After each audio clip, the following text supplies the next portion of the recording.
a threat. And one of the things that can't be attacked is your self-custody Bitcoin. And one of the things that can be attacked is the ETF. You can't be exposed to that.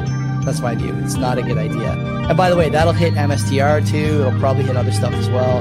Friends and enemies, welcome back. Canadian Bitcoiners podcast. Friends and enemies, welcome to the CBP. Want to be better informed? Listen to Len and Joey. Spots is taken care of right off the top. Bull, Bitcoin, and easy DNS. The media is feeding the slop. It doesn't matter what topics discussed. Quality entertainment and information you can trust. That's being planned or at least discussed. You know, we're not going to allow people to buy entertainment and information you can trust. Send the guy some value, boost them with some stats. Bitcoin is a scarcity asset. I mean, it's just a fact. Geopolitical, national, down to the local clown. Friends and enemies, welcome back to the Canadian Bitcoiners podcast here on a chilly December night. My name's Joey. That's Len. We got a lot to talk about, Len. A lot to talk about. What's going on? It's gonna be a longer than usual show, Joey. I think so. Just you got to buckle up because it's. Oh my god! There's no way we could leave this shit on the cutting room floor. The clown world is fucking off the rails.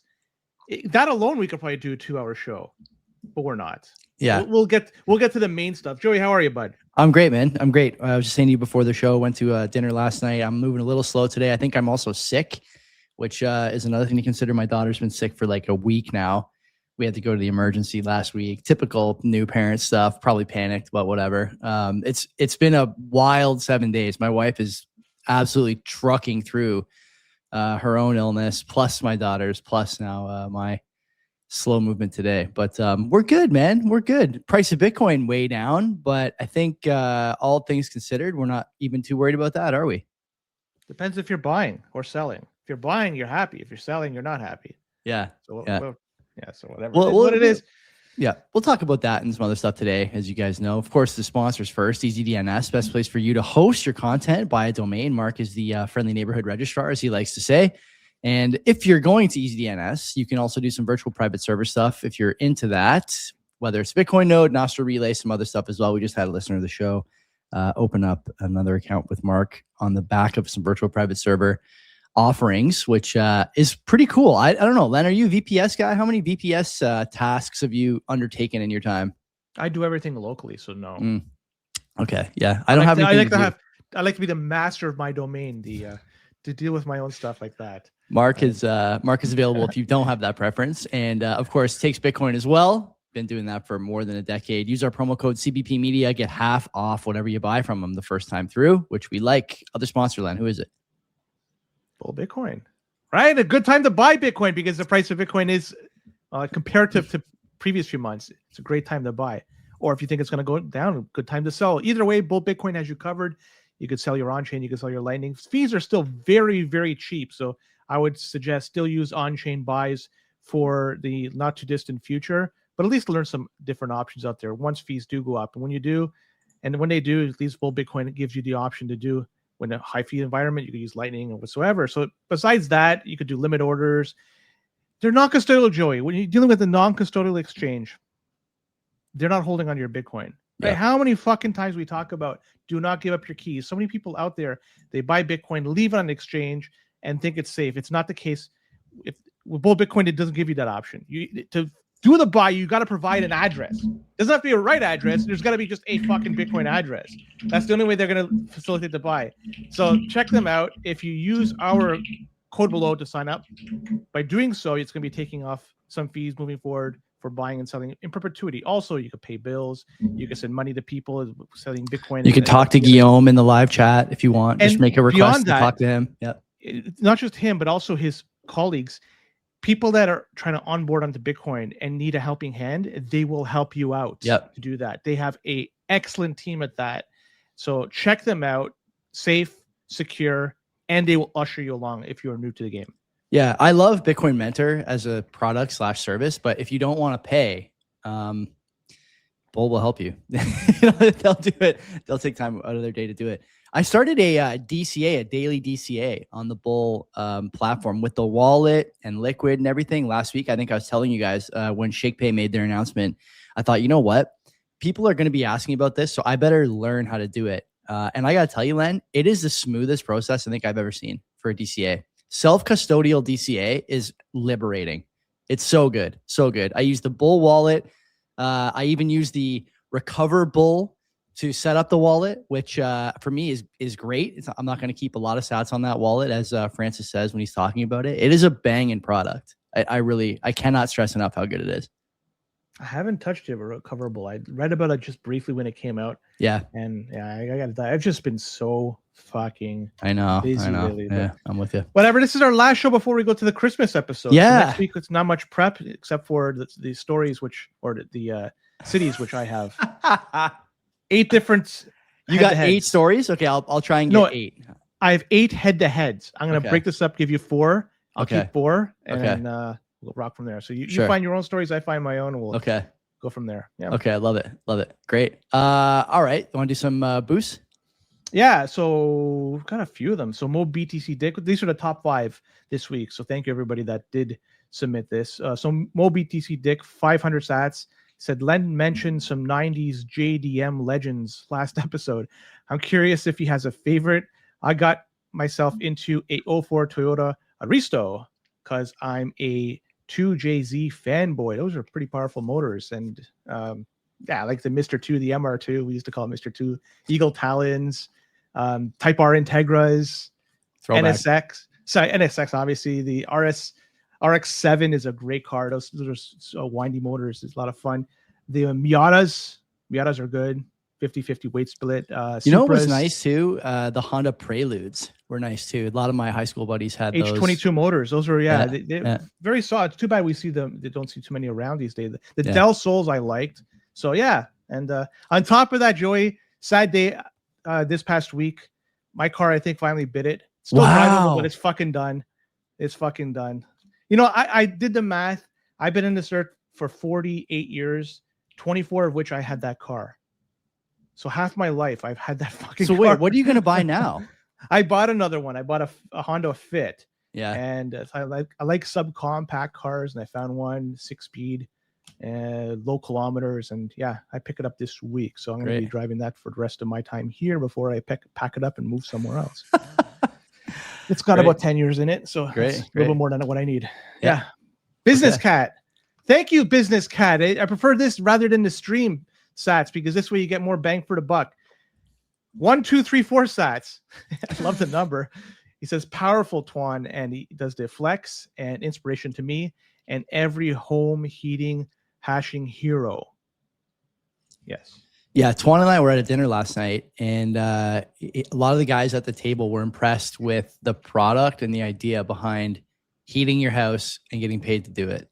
It's amazing that no one's really considered this already. And he's a guy who's been working on it for some time. Great product. And he's shipping again, too. He was telling me he's got the crate size down to like 13 inches or something like that. It's so small in terms of like the height of the crate. So the unit continues to improve. And one of the reasons he was telling me that he doesn't mind sharing some of the stuff about his product is because he's innovating so often that it just doesn't offer anyone any advantage over him, which tells you something. We like that. Business Cat, again, 1337 sats. He's getting his money's worth here. The lead 1337 is lead, right? Oh, it is. That's right. Yeah. Not up with the lingo. Anyways, the state steals your freedoms, then sells them back to you and calls it permitting. Yeah. Shoot more moose, buy less permits. Remember we talked about that story about that guy that was fined. What was it, 5K or something, or 7K for shooting? By the way, moose are fucking huge. So if you do shoot one, I don't know how you're gonna drag that motherfucker back home, but that's a lot of meat. Yeah, I don't think you have to drag it. I think someone will have a tool for that. I'm pretty sure. You got when you're shooting it like on site. It's not at the fucking butcher, right? You got to get it from A to B. So it's a tough challenge. Doug 2100 sats. He says fascinating stuff. Would love to get a system like this fitted to my mother's house. No cheap electricity in the UK, but plenty of solar panels. Fancy a trip to Blighty Twan? Twan, if you want to go to the UK, maybe I would wear a bulletproof vest or something. That stab armor. Yeah. Yeah. Chainmail. Sad. And then you'll be okay. So, yeah. Last but not least, we have Hammertown OG 5000. My guy. He says, you guys are correct. Canada does have an immigration problem. Milton Friedman once said, it's just obvious you can't have free immigration and a welfare state. Canada does not have the public infrastructure and social system to support its domestically born population. Unemployment is out of control while classrooms and hospitals are overcrowded and underfunded. Stop immigration, stop foreign aid, start helping the Canadians who have paid their taxes their entire lives to build these services. Amen. I'm with you on that, man. Hammertown OG. Every day we get closer to me saying, let's go meet at the Collins Brew House in Dundas for a beer. These comments, I'm sure we could solve some of the world's problems over a pint. That's for sure. That's it for the boosts. Those are the 5 top boosts of the week. Thank you, everybody, for donating. I have nothing else to add to Me that. neither. We have no shows on the horizon. No. Next week we have our Christmas episode, and then we'll be getting back on the interviews in the new year. I've been busy. I haven't done a sip and rip for 2 weeks because my daughter's been sick. So hopefully this week things turn around. I think they probably will, and we can get back on that. I do want to talk about the Trump, quote unquote, new Monroe Doctrine on the sip and rip, but it's kind of an old story now. I'll think about it anyway. I got lots on my in my bookmarks folder for that show. For the next one. Joey, the clown world is fucking. It's accelerating. What is the word? Accelerating. It's accelerating. The new citizenship rules are in today, and it's funny. Like, people are pissed off about it, but a lot of European countries have those new citizenship rules that are laid out by Canada. So this is like, it's old hat for a lot of European countries. We're not breaking any new ground here. I know. No, definitely not. And by the way, if you want to get I'm not sure if I told you this, but the old country, my wife's getting her passport tomorrow or Wednesday. Same day. You go in, give your documents. It's same day they give you the passport. There's no fucking wait for 2 weeks, whatever. Same fucking day. You don't pay any extra. Imagine that. Anyways, Shakepay. Shall we talk about Shakepay? That's the first thing. Yeah, I mean, this is I really don't like this at all. I'm gonna actually find the well, let me just you talk about it. I'll find it. So I'm gonna give very, very brief and then hand it over to you. So we have the 3 new tiers out there: the base, bright, and blue. Those are the 3 different tiers, and each gives a different shaking rewards. So when you shake your phone, you get 10 sats for base, up to 100 sats for bright, and up to 500 sats for blue. And you also get different rewards for using the Shakepay card, interest on cash when you leave it on there. So essentially, to become a Bright member, you have to exchange $100 or receive $200 in eligible direct deposits. To be a blue, that's the highest tier, you have to exchange $1,000 or receive $2,000 in eligible direct deposits in a month. There you go. Very basic, very, I don't want to give any opinion here. I know you have something you want to talk about. Yeah, I view this as okay. Let me start by saying this. People ask me in the comments for stuff. I got a couple of DMs too, and I can see on Discord there's a few comments, and I'm getting some messages there as well. I'll just address all the concerns here in one place, or try to. When I say Shakepay has, I think, decreased in the decrease the quality of the product it offers. I don't say that because I don't like the team. I don't like the company. I like the team. Every time I see Carlo, it's a warm hello, a warm conversation. Same with the girls who work at the company and some of the guys there too that I've seen at the conferences over the years. And obviously they were a sponsor of the show for a long time. Amicable breakup. There's no issue at all. I wish those guys in that company the best, but I do think you're seeing a pretty steady decline in terms of what is being offered over there. And the reason that decline is so obvious and so stark, Len, is because when that product first released, it was the only game in town, and I thought it was really good. We took them as a sponsor because we thought they were a really good product. And we used them. I used them, right? Of course. And you know what? I recommended it to people when they were signing up. It was like the thing that was easy. Shaking Sats was a nice way to get people involved and give them a little skin in the game. And one of the reasons that the decline has been so stark is because it started out so generously giving this Bitcoin away to everybody. 21,000 sats you used to get if you were shaking your phone about 8 years ago, 7 or 8 years ago. So you used to get 21,000 sats for every shake. And then eventually it decreased and decreased and decreased. And then the thing I think that really threw the client base for a bit of a loop, and on Twitter, they're not getting a lot of love either, neither on Reddit. The thing that really throws people for a loop is now they're being forced to leave a product, in which they're entrenched, the bank. It's a deposit of your check every 2 weeks. It's more daily usage of the card. It's a bunch of different things. And as we talked about on the show, there's this thesis in tech and in business that to get somebody away from an entrenched service, or a service in which they are entrenched, I should say, the new product needs to be 10 times better. And you could make the case the Shakepay was 10 times better when you were going there every day and getting a couple of bucks for free in Bitcoin, when you were going there every day and your shakingsats, was going up by a significant amount as your streak built. Now I think you had to have 1,000 days of shaking for 1,000 sats, plus use the card every week, plus maybe some other stuff. Now you can't get to 1,000 sats. If I pull up the thing here, you can't get to 1,000 sats on shaking sats. I think the most you can get is 500 now. Up to 500, by the way. Up to 500. You could be a blue member and still not I'm not sure how it determines. Yeah, I don't know. But the total reward is decreased quite a bit.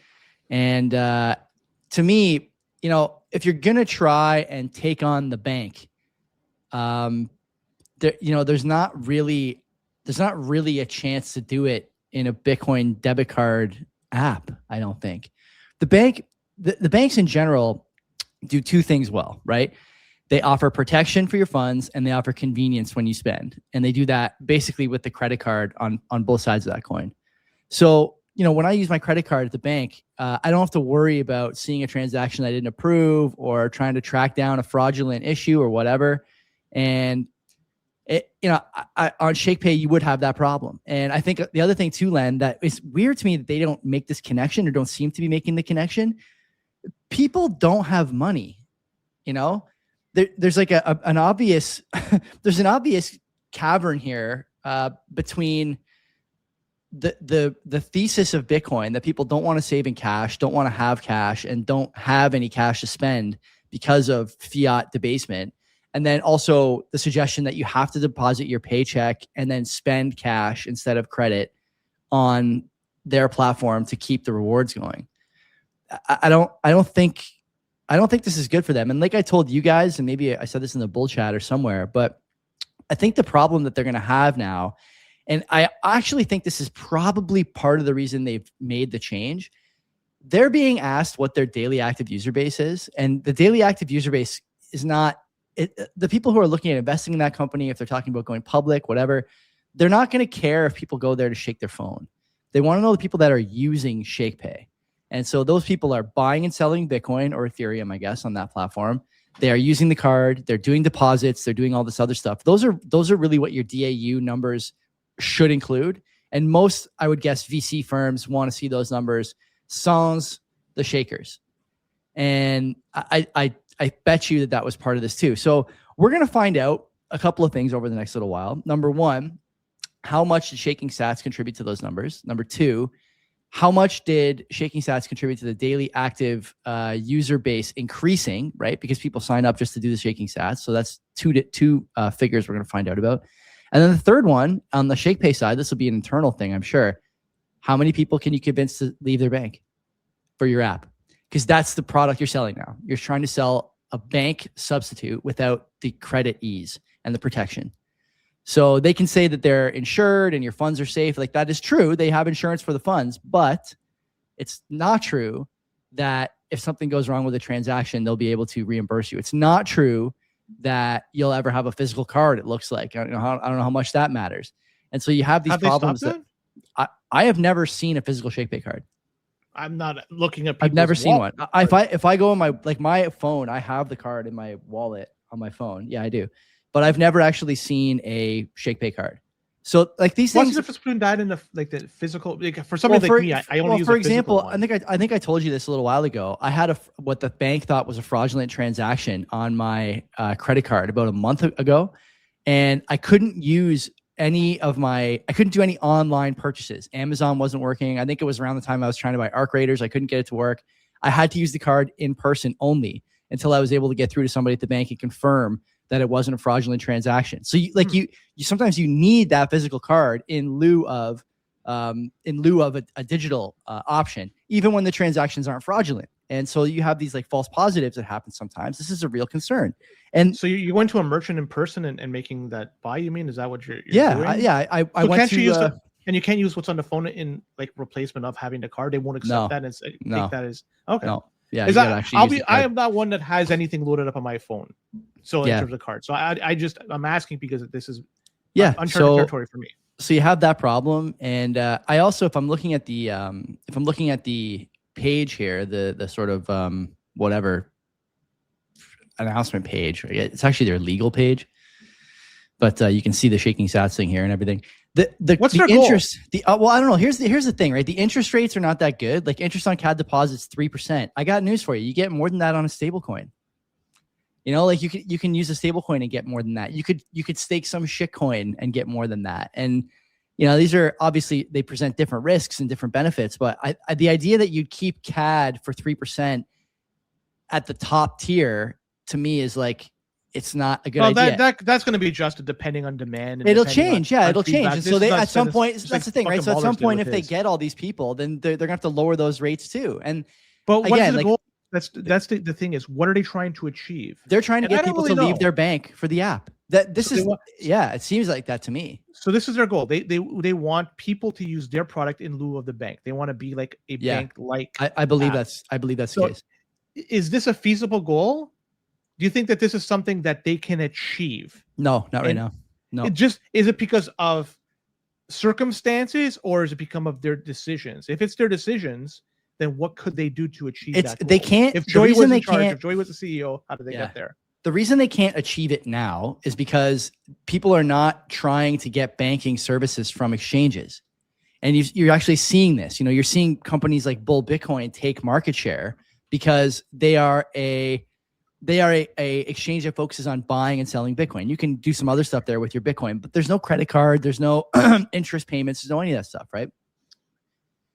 To get people to leave their bank, you have to offer, I think, a credit option. This is a thing you must do to get people to leave their bank. Because at the end of the day, as we said before, the bank's product is debt.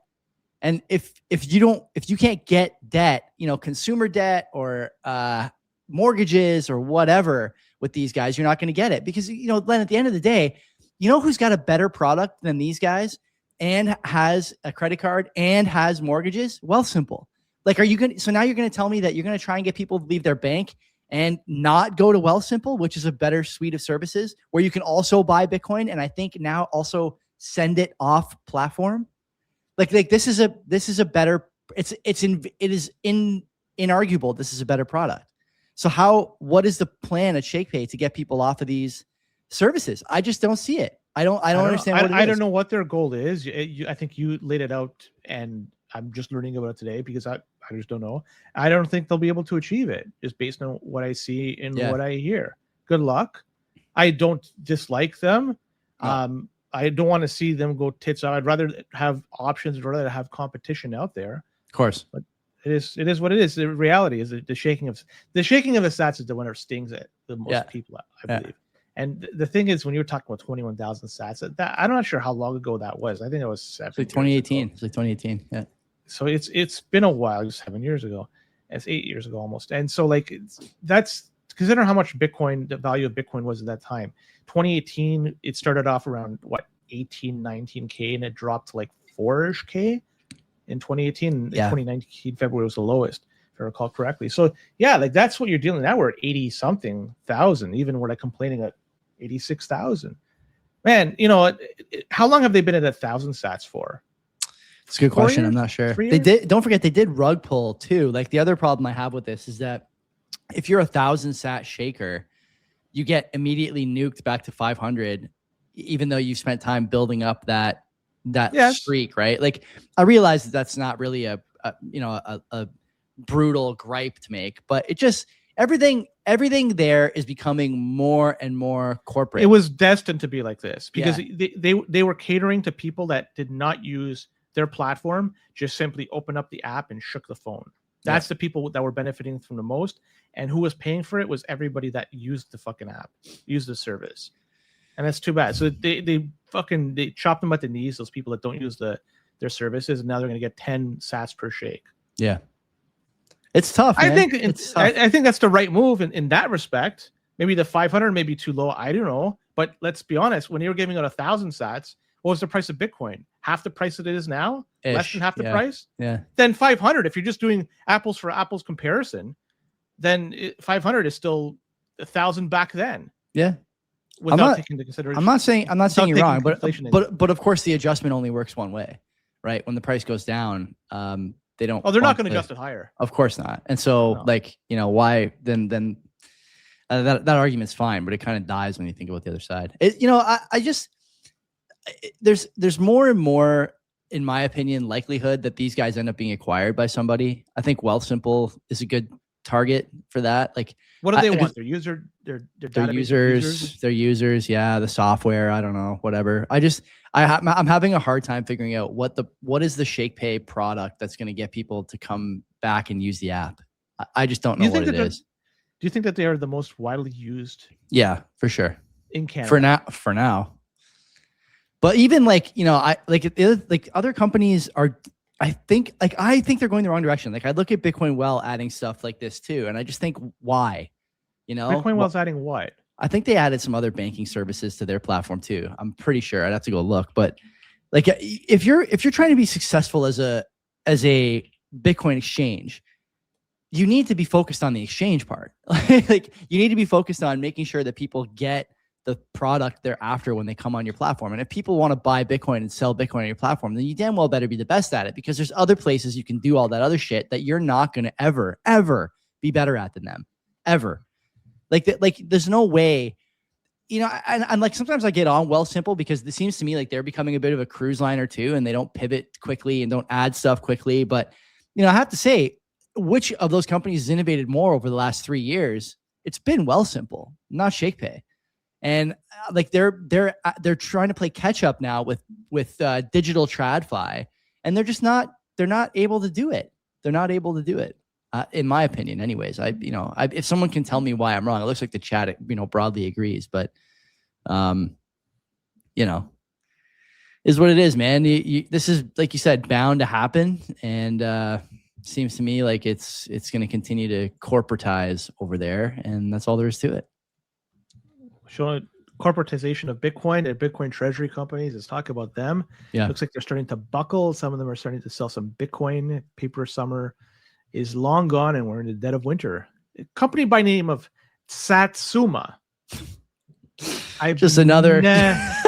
Never heard of this company before. Yeah, me neither. Satsuma. And it's a UK-based firm, and they're publicly traded. And they announced they sold 579 Bitcoin. I had no idea they had Bitcoin in the balance sheet to begin with. But the reason for this sale, Joey, this is fucked up. They did this because they didn't plan for Bitcoin to have a bit of a hit. And it has since summer, right? And they needed to pay off a fucking loan that's due December 31. So they had to raise cash, and they had to raise enough to pay 78 million pounds for this loan. And that's why they're selling the Bitcoin. So what do they have left? 620 Bitcoin, which means they sold almost, not quite, half of the Bitcoin that they had before. And one more round of this type of sale, they'll be known as a former Bitcoin treasury company. And so this comes off. We had 970 sold by SQNS. Naka was sold 367. And there's, a few of them that it's getting some choppy waters for them, and they got to deal with some loans and some outstanding payments they got to do. And what are they going to do? Is sell the Bitcoin at a loss, because they still have to take their private jets here and there. Good for them. Yeah. We've talked about this before. And actually, I was trading voice notes with Mark a couple of weeks ago while I was in the car. And we were talking about exactly this, how debt, if you're going to try the MicroStrategy debt play, then you damn well better have the capital and the cash flow to do this. Structured debt is maybe the most important part of the MicroStrategy playbook, and these other companies are trying to do it. They're issuing debt and trying to do corporate notes or whatever, but it doesn't work because, as I said, I feel like I've said this a million times, but I'll say it again. The show has new listeners every week, so why not? You can't out MSTR. They can weather the storm more and more effectively than you can or will ever be able to, because they just have all the firepower. And if you think you can outdo them, I wish you the best of luck, but this is going to be the outcome. There's going to be more of this. Like, we haven't really talked about Maller's 21 company either with Cantor and Lutnick and those guys, but we talked about it last week. Yeah, kind of. But, since then he's done some interviews. Live. That kid's a fucking fraud. He's a fraud. He's like all these Bitcoin treasury guys. Hey, they're not TV. A Bitcoin treasury company. That's what he says. We're not a treasury company. Okay, well, what's your cash flow idea? Well, the only thing they do is they buy Bitcoin. And where do they put it? Do they put it in their pocket? They put it in the treasury, and they will for sure issue corporate debt. These guys all just copied MSTR, or they're trying to. And to me, it's unforgivable. This is an unforgivable mistake by these companies, and they really did lie to investors. Now, the investors should have known that this was possible because you can look at the way that MSTR is collateralized and over collateralized and strong in terms of their debt balance and their ability to make ends meet on those notes, as we've seen during significant drawdowns, more significant than the one we are experiencing now, by the way.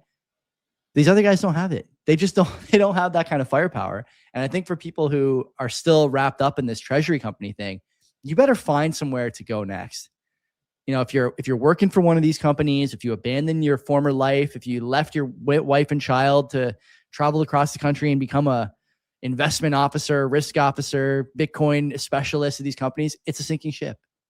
The ones and you can say, and by the way, you can say that, oh, well, Bitcoin is going to have value, and so every company will eventually have Bitcoin on the balance sheet. We're just ahead of the game. Okay, but Apple having Bitcoin on the balance sheet is Apple with a Bitcoin treasury. You are just an underwhelming Bitcoin treasury with debt notes that you can't repay. This is the difference. These guys are able to make 90% of the connections, and then that last 10% is where they're going to get their head chopped off. And you're seeing it. We were right about this. We have been right about this for years at this point. The people that are running it, they're living the high life at the expense, as we saw with Nakamoto's releases. Yeah. And by the way, they're not filing to the SEC anymore. They're just not submitting any.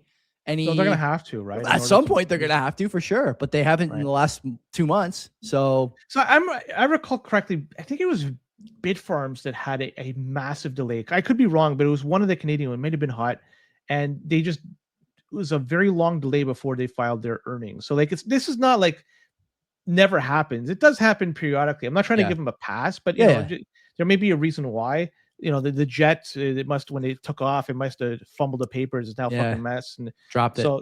So they're just laughing at everybody that's invested in this, and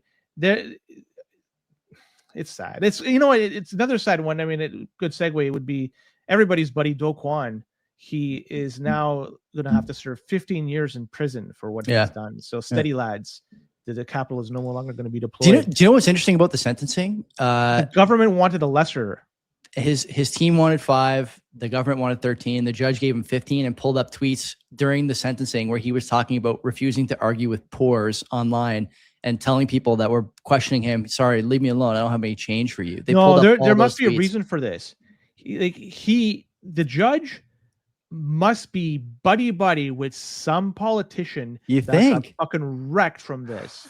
There's got to be some connection here, because to go look, as you said, 5 years is what Do Kwon's team wanted. Yeah, I was reading 12. You say 13. One of the two. Sure, yeah, one of the two. It was close enough to go to 15. That's a pretty big difference, right? For what they did. He was saying that a 12-year prison sentence or 13-year is, the judge's words, unreasonably lenient. Yeah. And so one victim told CNN that he divorced his wife, or his wife divorced him. He said his son had to skip college and he had to move back to Croatia to live with his parents after Terra Luna or Terra USD. Exactly. Keep playing that tiny violin, Joey. And it basically ruined his family's life savings. Another person said they have to live with the guilt of persuading this is brutal, his in-laws and hundreds of non-profit organizations to invest. How do you get hundreds of non-profit organizations? This guy must have had some real pull. Look, this shit, if it sounds too good to be true, when they were offering 20% or higher APY, I'm not sure why anybody was looking at it and say, yeah, this is going to be sustainable. And not only that, Joey, if you recall, if you had your stuff locked in and getting this APY, getting the interest, there was a lockup period, so you couldn't take it off instantly. And so as people were watching the value of Terra go down quickly, they didn't have the ability to take out and sell and convert their shitcoin into something else. They had to hold on because it was locked up, and it was forcefully locked up. Again, like I say, if it sounds too good to be true, it is, especially in this space. How many different weird scams were going around back in the day? It was a wild time in Bitcoin, that era. Well, we had just shortly thereafter Celsius, BlockFi, Voyager, and they were all offering some sort of yield services. And then where does the yield come from? Where does the yield come from? You know who never worried about this? Ledin never worried about it. Good for them. But everyone else, everyone else, not only did they survive, but they seemed like the only one who wasn't outright scamming people, like knowingly scamming people and then going on TV and saying everything was fine. That's all those other companies you just mentioned basically had that. Zach Prince from BlockFi was on Animal Spirits. He was on Compound and Friends, like that whole network of podcasts. He was probably on Preston's show. He was on McCormick's show. He was probably on TFTC. Like you there's no penalty harsh enough for these people. There's not. As someone in the chat mentioned, the judge receiving letters from people who thought about ending their own lives after that disaster. Why should that guy get anything less than a life sentence? Honestly, what is the penalty for that? I like for that kind of damaging. You can't recover. And by the way, like in this economy, if you lose your life savings, you can't recover. So you're done. You only get one pass on this green earth. So you're toast already. Who was that guy that put the tattoo on his arm? That was from Voyager. It was Novogratz. Novogratz. Yeah. Yeah. Galaxy. Idiot. That guy from Galaxy. Too. Fucking moron. Incredible. He put that on. He was so fucking sold on that. He decided to put a permanent picture on his bicep. Good for him. What a stupid decision. Total idiot. This is the guy that's running the company. If you believe he makes stupid decisions on his body, what do you think he's going to do for the company? Yeah, exactly. Yeah. If you can't manage your own body like that, I can't even get a good tattoo, and I'm managing your money or whatever. Galaxy Digital, have fun. And he may be doing well with Galaxy Digital. I mean, in the past little while, but in the long run, it just poor decisions. I don't know. Come out. I don't know. Let's talk about Ledger doing more Ledger shit. Yeah. This came across my X feed this past week, and I felt dirty just reading it. It was that fucking bad. Somebody posted that they got their hands on a Ledger Flex, and not just any Flex, Joey. This is a Bonk Inu branded Ledger. A what? Bonk Inu. Fuck is that? Bonk Inu. Some bullshit that sorry, cartoons and stuff like that. So Joey, this is limited edition, by the way. Limited edition. So the Virgin Wear apparel just keeps getting new editions every fucking week. They could add this to putting it into the hat. Imagine being a thief out there and you're going out, you do the $5 wrench attack, and you're getting your hands on the signing device. You open up, you realize it's a fucking bonky new branded Ledger. You know that thing is fucking stuffed full of garbage that can lose money every fucking day. Ledger could do so much better, but they just continually do this bullshit. And even I do this story because I want to make sure anybody out there, having a Ledger is better than leaving an exchange. But you can still do a lot better than that. Don't look for being mediocre. Look for much better, especially when you're dealing with your Bitcoin. Something like a cold card, I know it, I use it. There may be something as good to it, but I haven't used it, so I can't say it. But the cold card, when done right, works fucking great. Use it. You don't really need anything else, honestly. I was talking to a few people last night at dinner about the wallet scene and whatever, and people are still not using cold card as top of funnel, but I do think that it's basically everybody's second wallet, right? Like once you realize what this thing can do and how much more secure it is, it's kind of an obvious jump, right? It seems to be the case. We mentioned BlockFi. We didn't talk about Pomp and the shooting of the arrows and the. Oh God, Yeah. I've heard that. Rocket ship. Get on Yeah, board. somebody mentioned it. But Him and his wife, who ended up like writing a book. He also just launched a company, I'm pretty sure. So these guys are all just launching treasury companies. His company is called I think the ticker's Burr, maybe. we must have talked about it. We I've probably never heard did, honestly, but like it seems to me the scams never are just heard that fucking so bountiful at this point that I'm forgetting week to week what we already shit on this program. But anyway, yeah, so he's another guy who's he's another guy who's probably broken the backs of a lot of investors over the years. And like I said, we have had people on this show who after the show tell us like big time names over the years. Okay, you can go back and listen or look and try and figure out who I'm talking about. But more than once, we had people tell us that they could not believe certain investors that friends of theirs got into bed with Pompliano. They all think he's a fucking idiot, all of them. And it's hard to disagree with that, honestly. So you think he's taking a private jet? I think that he realizes his public persona is taking a bit of a hit. He hasn't been asked to be on MSNBC, I don't think, in a while, or CNBC. He ain't flying coach. I could guarantee you that. Definitely not. Definitely not. Yeah. He's taking his own personally branded plane. the pomp Learjet. All right, this France, there's some interesting development going on over there. France lawmakers, they're pushing for something that would become law. It's through an amendment. So this would be amending an existing law. But you know what? It looks like it's at the final stages of being fucking put in place, which is crazy. What it is, it's going to mandate that French residents declare their Bitcoin holdings to the government. You have to tell them as long as it's valued over 5k euros and it's in self-custody. So if you have your own cold card and there's more than 5k euros on there worth of Bitcoin, you gotta fucking disclose, right? The question is, why is this needed? Why do they have to get this information? Why do they have to collect? This is now we know there comes something, you know, if you listen to us on Axis of Easy every week, you understand that these are honeypots. You need to be listening to Axis of Easy, okay? Because we talk about this stuff. Mark and his team over there doing security and, like I always say, data breaching and overreaching. They are on this shit a month before it shows up in the Bitcoin space. You would know about this already if you'd listen to that show. Again, I'm biased because we do the show, but yeah, they're right about a lot of stuff. We do mention that these honeypots and governments don't do the greatest of jobs with securing this type of data.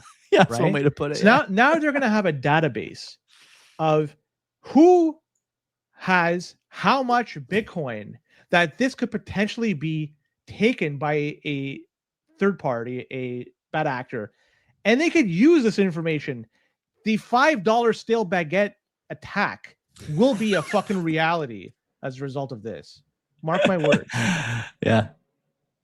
They don't give a shit about like Somali migrants coming over. They don't know who the fuck is on these little dingy boats. By the way, doctors and engineers can't build a better boat than that. Okay, now I've heard it all. So they don't give a flying fuck about any of that. But if you hold $5,000 worth of Bitcoin on your Ledger, Cold Card, Trezor, whatever, they want to know. They want to know what you got. And we know why they want to know this, because they want to tax it. They hate that people are using outside money. They hate that no one trusts the state. Macron's, you know, in another world of hurt because of the stuff going on with his wife as well. Like, he's not that. It's amazing that guy has retained power for so long. He's been close to losing it a few times, but it always seems to pull a rabbit out of the hat, right? The Le Pen le chapeau. but Le Pen is, yeah, she's gone, eh? Like, she's no Le Pen, the rabbit out of the hat. Le Pen is because she's still operating. Her daughter's operating in France. Yeah, I thought they barred her from running again for some reason. I don't know. France is a lost cause, by the way. Like, just in general, and they're getting cozy to having a war breakout. They're doing the conscription stuff. And I know. That. I can't wait to go to war for my non-culture economic zone. My culture-free economic and they hold zone. A nuke. Fuck. They have fucking nukes. I hate these people somebody so much. With it. I hate them so much, Len. I can't tell you. I cannot tell you how much I hate them. But I truly incredibly, we had the one in Australia, the guy in Canada. This guy in France is the one that lasted the longest. Yeah. Right. Yeah. Of all of them, like he's the last of them. What can you say, man? I don't know. Staying power. He's got it. He's got the trick. Joey, do you still solo mine? Do you still use your BitX to solo mine? Yeah, it's over there. It's on right now. Yeah. So yeah, some solo miner got lucky this past week. It made out like a bandit. It was a solo CK user, Beat the odds, block 927-474 if you want to look it up. Get it tattooed on your back, buddy. That's huge. No.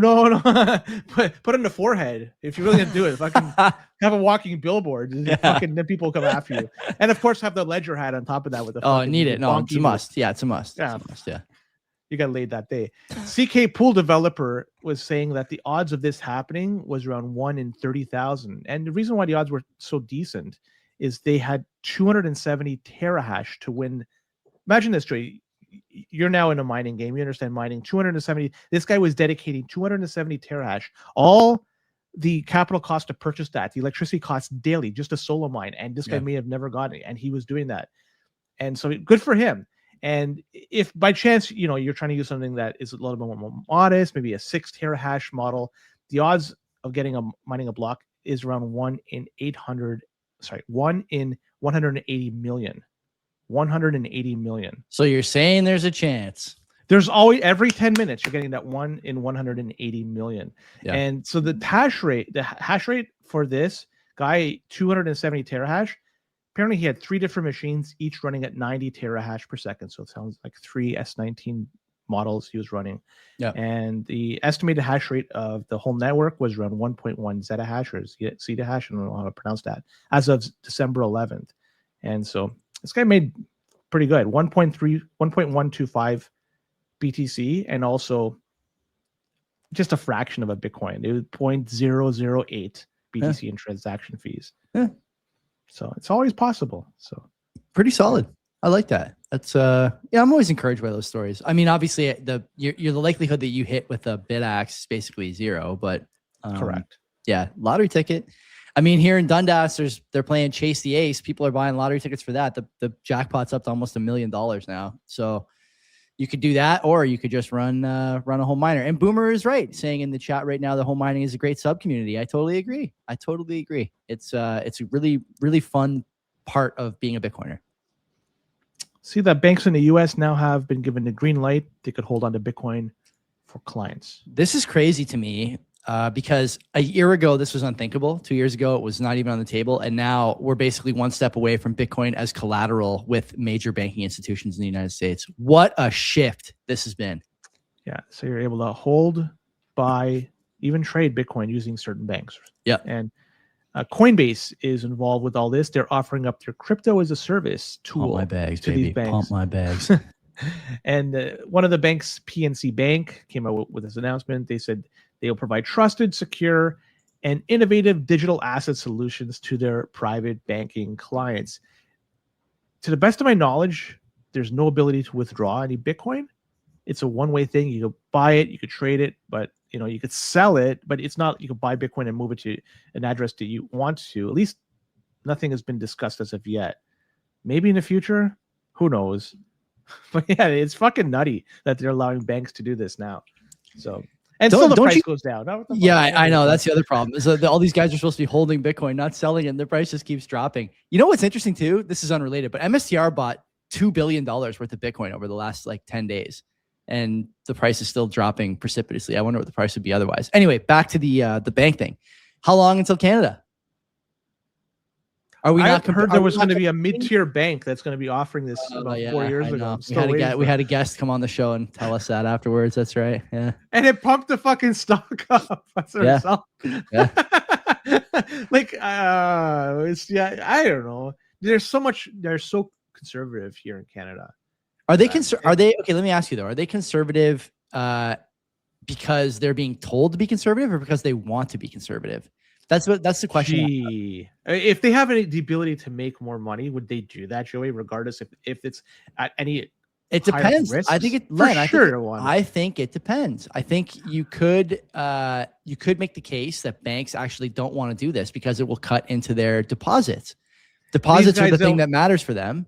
If they could put a case for that, they're going to make more money. They don't care. Yeah. Okay. It's the bottom line for them is they want to make money regardless of the outcomes. The only thing that they want is just more.